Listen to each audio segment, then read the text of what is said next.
Nanindigan si Senadora Grace Poe na kumpleto at walang mali sa naging proseso ng pagpasa ng 2025 national budget. Si Poe ang chairperson ng Senate Finance Committee na nanguna sa pag-aaral at pagdepensa sa budget. May unang balita si Joseph Moro. Bilang chairman ng Senate Finance Committee, si Senadora Grace Poe ang nanguna sa pag-aaral at pagdepensa ng panukalang 2025 national budget. Si Poe pinanindigang walang milagro at walang maling nangyari sa pagpasa ng 2025 national budget. Sa kabila ito ng pagsabi ng ilang mambabatas kabilang na sina Davao City 3rd District Representative Isidro Ungab, Kabataan Party List Representative Raul Manuel at Senadora Amy Marcos na ang niratipikahang Bicameral Conference Committee report may mga blankong probisyon. But in terms of stages, from BICAM report na blanco and then enrolled bill with figures, sinong gumawa nun? No, alam mo, pag sa enrolled bill, yun yung pinaka-importante doon sa BICAM.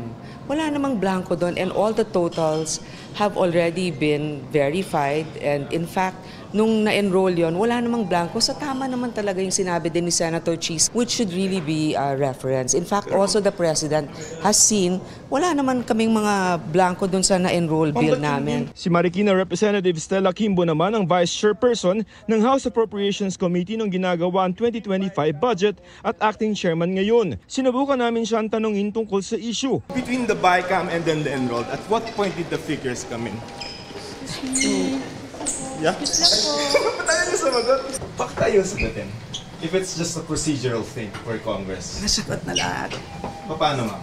Sige po, let's wait na lang po sa... Na-explain na lahat. Ha? Na-explain na lahat. Si SP, na-explain na lahat. But ang issue is the BICAM. May mga kopya ng BICAM report na nakuha ang GMA Integrated News mula kina Ungab at Manuel. May nakuha din kami mula sa di nagpapangalang source sa Senado. Bagamat may pagkakaiba sa bilang at pwesto ng mga pirma, pare-pareho ang mga blanko ng mga ito. Ang BICAM report ang niratipikahan ng Kongreso para maging basihan ng enrolled bill at nang mapirmahan ng Pangulo naging General Appropriations Act o 2025 National Budget.